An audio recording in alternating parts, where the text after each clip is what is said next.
I'll tell you something. While the initial concept of this video might seem less appealing than eating a cake made out of bullet ants, that's wrong. It's like having a line of bullet ants who sting you and then charge you $1 to sting you again. So, I have to admit, these are not full reviews, these are first impressions, but I don't think that will make much of a difference in my opinion of them.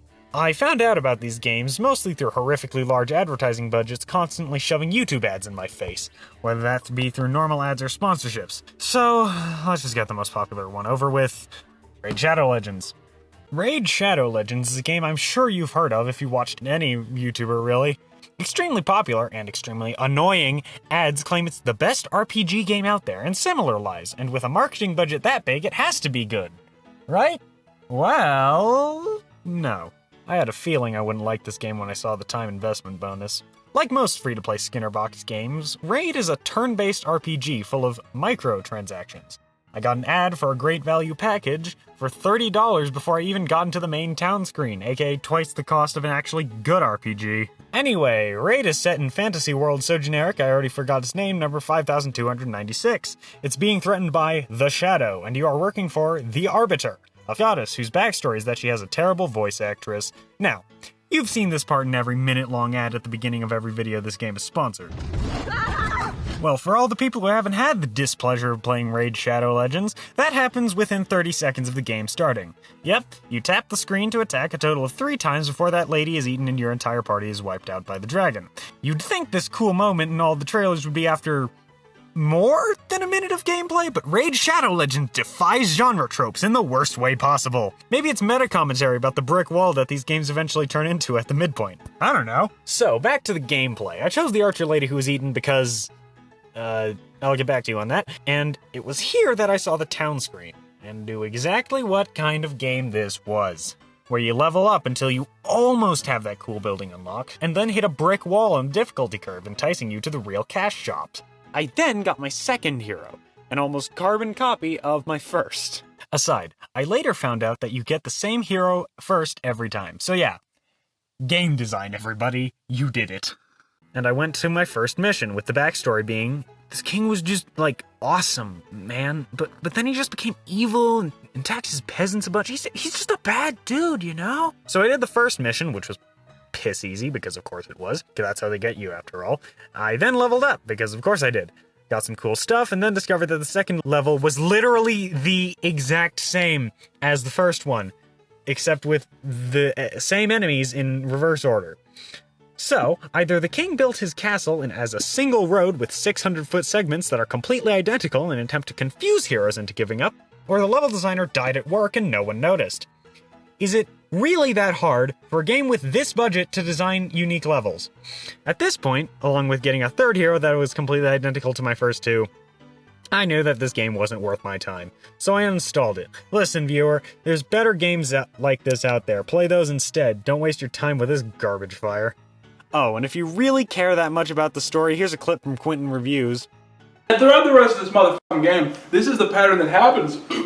We go through priority number 1, kill everyone, ask questions when everyone's dead. And sometimes it turns out we didn't kill the right people. We just went through and, like, if someone was on a smoke break, we were like, hey, I'm gonna cut your head off real quick. And that's just what we do. I mean, am I supposed to go through here and accept I've made all these wrongs, then keep doing the same thing over and over again? What am I, the fucking CIA? So, I played up to the point where the game makes you wait an arbitrary amount of time, which in this case is maybe half an hour, at most, maybe like an hour. And the first thing you notice when starting up Lords of Mobile is that it's really ugly. Like, wow, is this game ugly. Not stylized, ugly. It looks like an early PS2 game. Models look really disgusting. The character design is unsettling to say the least, and the models bob up and down and move so much that it makes it hard to even tell what they even look like. But that's just the character design. Let's get to the gameplay. Oh, did I say gameplay? I meant watching cutscenes. In the actual battles themselves, all you do is sit there looking depressed while you and the other army aggressively walk into each other until one or both parties fall over. It's mind-numbingly monotonous and makes me think of all the fun I could have doing my laundry or staring at the ceiling. I thought I was missing something, so I looked up gameplay and saw this video by this guy, and it looks like a completely different game. Is this the PC version? Is that any better? So I went and checked. So after setting my Steam and Discord status as firmly offline, then playing the Steam version, here are my thoughts. Wow, the music's so loud, what the fuck? Playing the PC version didn't change the game much, it just exposed flaws in it. Like, this game doesn't look like it's from 15 years ago, like Raid Shadow Legends. It looks like it's from 25. I'm sure I could count the number of triangles on the generic soldier model. I noticed the sound effects are worse, and the model's texturing is absolutely terrifying. It also gives you gems if you like the game on Facebook, which is... what did I expect, honestly? There's also this hero hunt mode that's like Raid Shadow Legends, except a bit more entertaining. Maybe, I don't have a final verdict. This game is just awful. Marvel Strike Force. Have you heard of it? Neither had I until I had heard MatPat's soothing, drive a needle into my ear voice say, now, if there ever was a game to prove that big things come in small packages, well, this one is it, my friend. And I interpreted that as a challenge. The ad goes on to say that Marvel Strike Force operates not just on the universal scale, but on the multiversal scale. And that it's up to you to assemble your own squad of Marvel's heroes and villains to stop him. And there's 124 characters. Wait, assembling a team, hundreds of champions, a great story, turn-based battles, gotcha game. This is just Marvel Shadow Legends! The story. Blue Thanos wants to conquer the multiverse using evil Marvel superheroes stored in plasma lamp toys. He's storing them in plasma lamps by means. He's already conquered 300 universes, supposedly, and we'll get back to that later, and wants to conquer this specific universe because it has a gateway to every other universe. Now, since this plot has more holes than a fine Swiss cheese, you might expect me to go over all the ones that I can think of.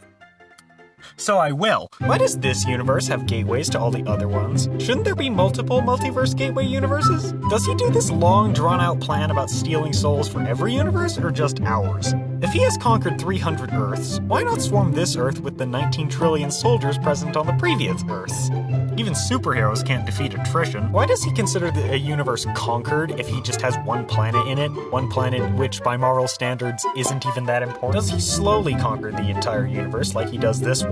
If so, he's in the process of conquering 300 universes, which is far less impressive. How exactly does this universe connect to other universes? Shouldn't he go for one with less powerful heroes? Why are this universe's heroes stronger than any of the others? Why are the ragdoll physics garbage? Now, I know all stories have questions. Not everything should be explained at the start, but a story shouldn't have this many off the bat that break its structure. The gameplay's just boring, honestly. It's a little more fun than Raid Shadow Legends due to the greater map variety, as in 3 of them. What the MatPat ad says about lots of story is just a bold-faced lie. It's the same generic good versus evil story that Marvel's been pumping out over and over again since Disney chokeslammed the creativity out of the franchise. There's not even voice acting or anything. The music is just 2 5-minute loops that repeat over and over and over. They could have been different, but I think this one stock loop was playing for the entire game, and it drove me insane. The main focus of the game is these orbs, which are loot boxes that don't even give you anything. Seriously, I opened one up and I got some gold, a single power core, some upgrade stuff, and a card with a hero on it. I don't even think it was an actual hero. I don't even remember who it was since every single hero in this game is exactly the same. So that's fun. You can drain heroes and equip stuff to make your heroes better, and it is sort of satisfying pushing 2 buttons and then winning a fight you lost last round, but the satisfaction is removed once you realize that the only reason you won was because the publisher doesn't want you spending money yet. I played to the beginning of the first area of the first chapter, because honestly, this game just isn't fun. It lulls you in and leaves you with a pit in your stomach after 45 minutes. I didn't even mention the microtransactions. Yeah, they're there, and they're bad, and they make no sense. You've heard all this before, and in conclusion, if you absolutely have to play a superhero game for, like, a medical emergency or something, choose literally anything but this. Also, MatPat is lying. So, in conclusion, these games are garbage, and if you've ever accepted a sponsorship from any of them, you are a terrible person. No, I won't be doing this again because this video was very, very hard to make, and I don't like playing these games. And I even think they ripped out a chunk of my soul as I uninstalled each of them. If you desperately need a game to play on mobile, buy Stardew Valley. It won't nickel and dime you, and is a fun game to play on the bus home from work. Anyways, now I'm gonna go back to playing games I actually enjoy.